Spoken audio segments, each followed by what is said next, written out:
ನಮಸ್ಕಾರ ಸ್ನೇಹಿತರೆ, ಯೇಸು ಪ್ರಪಂಚಕ್ಕೆ ಸ್ವಾಗತ. ನಾನು ಸುಮಾ, ನಾನು ಚೆನ್ನಾಗಿದ್ದೀನಿ. ನೀವೆಲ್ಲ ಹೇಗಿದ್ದೀರಾ? ನೀವು ಸಹ ಚೆನ್ನಾಗಿದ್ದೀರಾ ಅಂತ ಅಂದ್ಕೊಂಡಿದ್ದೀನಿ. ನಾನಿವತ್ತು ನಿಮಗೆ ರವೆ ವಾಂಗಿಬಾತ್ ಮಾಡೋದು ಹೇಳ್ಕೊಡ್ತೀನಿ. ಖಾರ ಬಾತ್ ಅಂತನಾದರೂ ಅಂದ್ಕೊಳ್ಳಿ, ವಾಂಗಿಬಾತ್ ಮಸಾಲದಲ್ಲಿ. ಸೊ ಅದಕ್ಕೆ ಬೇಕಾಗೋದು ನೋಡಿ, ತೆಳ್ಳಗೆ ಆದಷ್ಟು ರವೆ 1 ಲೋಟ, ಮತ್ತು ಎಷ್ಟು ಆಗುತ್ತೋ ಅಷ್ಟು ತೆಳ್ಳಗೆ ಈ ಥರ ಹುರುಳಿಕಾಯಿನ ಅದನ್ನು ಒಂದನ್ನ ಅರ್ಧ ಮಾಡಿ ತೆಳ್ಳಗೆ ಮಾಡಿ ಹೆಚ್ಚಿಟ್ಕೊಳ್ಳಿ. ಹಾಗೆ ಕ್ಯಾರೆಟು ಅಷ್ಟೇ ತೆಳ್ಳಗೆ. ಇದು ಬದನೆಕಾಯಿನೂ ಸಹ ಒಂದು ಕ್ಯಾರೆಟ್, 1 ಬದನೆಕಾಯಿ, 1 7-8 ಹುರುಳಿಕಾಯಿ 1 ಲೋಟಕ್ಕೆ. ಸ್ವಲ್ಪ ಕಾಯಿ.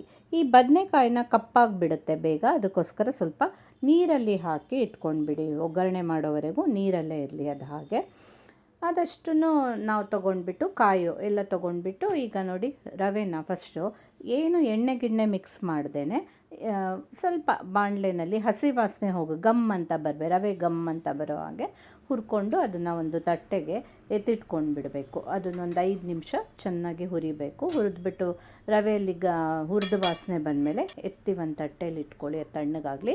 ಈ ಕಡೆ ಅಷ್ಟೊತ್ತಿಗೆ ಹುಣಸೆ ಹಣ್ಣನ್ನು ಒಂಚೂರು ನೀರು ಹಾಕಿಬಿಟ್ಟು ಅದ್ರದ್ದು ಕುದಿಸಿ ಇಟ್ಕೊಂಡ್ರೆ ಆಮೇಲೆ ಕಿವುಚ್ಬಿಟ್ಟು ಹಾಕಲಿಕ್ಕೆ ಸರಿ ಹೋಗುತ್ತೆ. ಅದಕ್ಕೋಸ್ಕರ ಅದನ್ನು ರೆಡಿ ಮಾಡ್ಕೊಳ್ಳಿ. ಈ ಕಡೆ ಮತ್ತೆ ಬಾಣಲೆ ಇಟ್ಬಿಟ್ಟು ಸ್ವಲ್ಪ ಎಣ್ಣೆ ಹಾಕಿಬಿಡಿ. ಹಾಗೆ ಏನಾದರೂ ತುಪ್ಪನೋ ಬೆಣ್ಣೆ, ನಾನೊಂದು ಸ್ವಲ್ಪ ಬೆಣ್ಣೆ ಇತ್ತು ಅದನ್ನು ಹಾಕ್ಕೊಂಡೆ. ಹಾಕಿಬಿಟ್ಟು ಇದರಲ್ಲೇ ನಾವೀಗ ತರಕಾರಿಗಳನ್ನೆಲ್ಲ ಬಾಡಿಸ್ಕೊಳ್ಬೇಕು. ಈಗ ತರಕಾರಿ ಏನಾದ್ರು ಮೆತ್ತಗಾದರೂ ಪರವಾಗಿಲ್ಲ ಅನ್ನೋರು 1 ವಿಸಿಲ್ ಬರೆಸಿ ಬೆರೆಸ್ಕೊಳ್ಬೋದು ಬೇಕಾದರೆ. ಬಟ್ ಇದರಲ್ಲೇ ಮಾಡಿದ್ರೆ ಸ್ವಲ್ಪ ತರಕಾರಿಯಲ್ಲಿ ಕುರುಮ್ ಅಂತ ಇದೂ ಇರುತ್ತೆ, ಚೆನ್ನಾಗಿರುತ್ತೆ. ಸಾಸಿವೆ, ಉದ್ದಿನಬೇಳೆ, ಹಾಗೆ ಇದು ವಾಂಗಿಬಾತ್ ಆಗಿರೋದಕ್ಕೆ ಚೂರು ಕಡಲೆಕಾಯಿ ಬೀಜನೂ ಹಾಕ್ಕೊಂಡ್ಬಿಟ್ರೆ ಚೆನ್ನಾಗಿರುತ್ತೆ. ಅದನ್ನು ಎಲ್ಲ ಚೆನ್ನಾಗಿ ಹುರ್ಕೊಂಡ್ಬಿಟ್ಟು 1-2 ನಿಮಿಷ ಆಮೇಲೆ ನಾವೇನು ಮಾಡಬೇಕಂತಂದರೆ ಮೇಲಿಂದ ಕರಿಬೇವಿನ ಸೊಪ್ಪನ್ನು ಹಾಕ್ಕೊಳ್ಬೇಕು. ಕರಿಬೇವಿನ ಸೊಪ್ಪು ಇದೆಲ್ಲ ಮಾಮೂಲಿ ಎಲ್ಲ ಒಗ್ಗರಣೆಗೆ ಏನೇನು ಹಾಕ್ತೀವೋ ಅದೆಲ್ಲ ಹಾಕಿಬಿಟ್ಟು ಫಸ್ಟು ನಾವು ಹುರುಳಿಕಾಯಿನೇ ಹಾಕಿ ಬಾಡಿಸ್ಕೊಳ್ಬೇಕು. ಯಾಕಂದರೆ ಹುರುಳಿಕಾಯಿ ಬೇಯೋದು ತುಂಬ ಕಷ್ಟ, ಸುಮಾರು ಹೊತ್ತಾಗುತ್ತೆ. ಅದಕ್ಕೋಸ್ಕರ ಫಸ್ಟು ನಾವು ಹುರುಳಿಕಾಯಿನೇ ಹಾಕ್ಕೊಳ್ಬೇಕು. ಅದಕ್ಕೆ ನಾನು ಹೇಳಿದ್ದು ಬೇಯೋದು ಕಷ್ಟ. ಎಷ್ಟು ತೆಳ್ಳಗಾಗುತ್ತೋ ಅಷ್ಟು ಇದನ್ನು ತೆಳ್ಳಗೆ ಹೆಚ್ಚಿಟ್ಕೊಳ್ಳಿ. ಅರಿಶಿನ ಹಾಕ್ಕೊಂಡ್ಬಿಟ್ರೆ ಬೇಗ ತರಕಾರಿಗಳನ್ನು ಬೇಯುತ್ತೆ. ಅದಕ್ಕೋಸ್ಕರ ಫಸ್ಟು ಒಂಚೂರು ಅರಿಶಿನ ಹಾಕಿಬಿಟ್ಟು ನೀವು ಅದನ್ನು ಇದು ಮಾಡಿಕೊಡಿ. ಆಮೇಲೆ ಕ್ಯಾರೆಟನ್ನು ಹಾಕ್ಕೊಡಿ. ಯಾಕಂದರೆ 1/1 ಫಸ್ಟ್ ಹುರುಳಿಕಾಯಿ, ಆಮೇಲೆ ಕ್ಯಾರೆಟ್ ಹಾಕ್ಕೊಂಡ್ರೆ ಅದು ಬೇಯೋ ಟೈಮು ಅಡ್ಜಸ್ಟ್ ಆಗುತ್ತೆ. ಆಮೇಲೆ ಸ್ವಲ್ಪ ಅದಕ್ಕೆ ತರಕಾರಿ ಬೇಯೋದಕ್ಕೆ ಉಪ್ಪನ್ನು ಬೆರೆಸ್ಕೊಂಡ್ಬಿಟ್ರೆ ನಮಗೆ ಸ್ವಲ್ಪ ಬೇಗ ಬೇಯುತ್ತೆ. ಉಪ್ಪು ಅರಿಶಿನ ಎಲ್ಲ ಬೇಗ ಬೇಯಲಿಕ್ಕೆ ಹೆಲ್ಪ್ ಆಗುತ್ತೆ. ಅಷ್ಟೊತ್ತಿಗೆ ನಾವೇನು ಮಾಡಬೇಕಂದ್ರೆ 1 ಲೋಟಕ್ಕೆ 3 ಲೋಟ ಅಳತೆಯಲ್ಲಿ ನೀರನ್ನು ಕಾಯಕ್ಕೆ ಇಟ್ಕೊಂಡ್ಬಿಡ್ಬೇಕು. ಆವಾಗ ಬೇಗ ಆಗೋಗ್ಬಿಡುತ್ತೆ. ಇಲ್ದಿರಿ ಇದಕ್ಕೆ ನೀರು ಹಾಕಿ ಇದನ್ನು ಕುದಿಸ್ಕೊಳ್ಳೋಕ್ಕಿಂತ ಆ ಕಡೆ ಇದು ಬೇಯೋಷ್ಟೊತ್ತಿಗೆ ನೀರನ್ನು ಆ ಕಡೆ 1ಕ್ಕೆ 3 ಲೋಟ ಅಳತೆಯಲ್ಲಿ ಹಾಕಿಟ್ಕೊಂಡ್ಬಿಡಿ.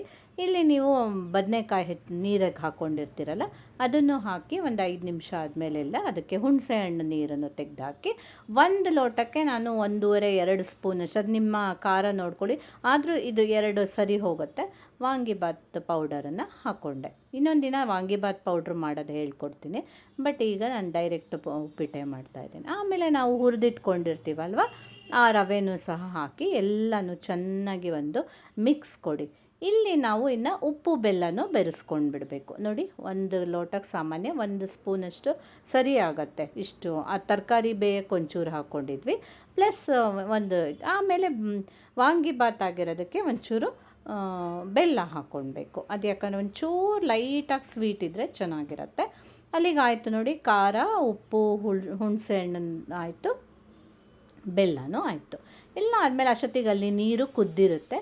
ಆ ಕುದ್ದಿರೋ ನೀರನ್ನು ಇದಕ್ಕೆ ಬೆರೆಸ್ಕೊಂಡು, ಯಾಕೆ ಈ ಥರ ನೀರು, ಒಂದು ಬೇಗ ಆಗುತ್ತೆ, ಇನ್ನೊಂದು ಒಂಚೂರು ಗಂಟಾಗಲ್ಲ. ಈ ಥರ ನೀರನ್ನು ಬೇರೆ ಕಡೆ ನೀವು ಬೇಯಿಸ್ಕೊಂಡು ನೀರನ್ನು ಕಾಸಿ ಇದಕ್ಕೆ ಹಾಕ್ಕೊಂಡ್ರೆ ಒಂದು ಸ್ವಲ್ಪನೂ ಗಂಟಾಗೋದಿಲ್ಲ. ಆರಾಮಾಗಿ ಇದಕ್ಕೆ ಬೆರೆಸ್ಕೊಂಡ್ಬಿಟ್ರೆ ಬೇಗನೂ ಆಗೋಗ್ಬಿಡತ್ತೆ.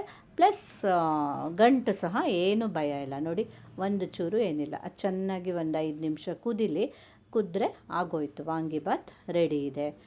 ನೋಡಿ ನೀವು ಸಹ ಈ ರೀತಿಯಲ್ಲಿ ಟ್ರೈ ಮಾಡಿ ನೋಡಿ. ಹಾಗೆ ಲೈಕ್ ಮಾಡಿ, ಶೇರ್ ಮಾಡಿ, ಕಮೆಂಟ್ ಮಾಡಿ. ಖಂಡಿತ ಅಂದರೆ ನನ್ನ ಚಾನಲ್ನ ಸಬ್ಸ್ಕ್ರೈಬ್ ಮಾಡಿ. 480 ಆಗಿದೆ, ಇನ್ನೊಂದು ಸ್ವಲ್ಪ ಇದೆ ನೋಡಿ. ಇಲ್ಲಿ ಕಾಯಿ ಹಾಕ್ಕೊಂಡ್ಬಿಟ್ಟೆ ಲಾಸ್ಟಿಗೆ, ಮೇಲಿಂದ ಕಾಯಿ ಹಾಕ್ಕೊಂಡು ಒಂದು ಲೈಟಾಗಿ ಮಿಕ್ಸ್ ಕೊಡಿ, ತುಂಬ ಬೇಡ ಮುದ್ದೆ ಆಗಿಬಿಡತ್ತೆ. ಅದಕ್ಕೆ ಒಂಚೂರು ಲೈಟಾಗಿ ಮಿಕ್ಸ್ ಮಾಡಿಬಿಟ್ರೆ ನಮ್ಮ ವಾಂಗಿಬಾತ್ ಅಥವಾ ಖಾರ ಬಾತ್ ತುಂಬಾ ಟೇಸ್ಟಿಯಾಗಿ ರೆಡಿಯಾಗಿದೆ. ಅದೇ ನಾನು ಹೇಳ್ತಾ ಇದ್ನಲ್ಲ, ನನ್ನ ಚಾನಲ್ ಈಗ 480 ಆಗಿದೆ, ಇನ್ನೊಂದು 20 ಆಗಿಬಿಟ್ರೆ 500 ಆಗೋಗ್ಬಿಡತ್ತೆ. ಪ್ಲೀಸ್ ಎಲ್ಲರೂ ಮರೀದೆ ನನ್ನ ಚಾನಲನ್ನು ಸಬ್ಸ್ಕ್ರೈಬ್ ಮಾಡಿ. ಹಾಗೆ ನನಗೂ ಒಂದು ಇನ್ಸ್ಪೈರ್ ಆಗುತ್ತೆ, ಈ ಥರ ಏನೇನೋ ಬೇರೆ ಬೇರೆ ಮಾಡಿ ಹಾಕಬೇಕು ಅಂತ. ಪ್ಲೀಸ್ ಅದಕ್ಕೋಸ್ಕರ ಸಬ್ಸ್ಕ್ರೈಬ್ ಮಾಡಿ ಆಯಿತಾ. ಹಾಗೆ ಮರೀದೆ ಇದ್ದು ತಿಂಡಿನ ನೀವು ಸಹ ಮಾಡಿ, ಈಸಿಯಾಗಿ ಮಾಡ್ಬೋದು. ಒಂದೇ ಥರ ಉಪ್ಪಿಟ್ಟಿಗಿಂತ ರವೆ ವಾಂಗಿಬಾತ್ ಮಾಡಿಕೊಂಡ್ರೆ ತುಂಬಾ ಟೇಸ್ಟಿಯಾಗೂ ಇರುತ್ತೆ. ಬೇರೆ ಥರ ರವೆದು ಮಕ್ಕಳಿಗೆ ಆಗಲಿ ಬೇರೆ ಮನೇಲಿ ಬೇರೆಯವರಿಗೆ ಎಲ್ಲರಿಗೂ ಇಷ್ಟ ಆಗುತ್ತೆ.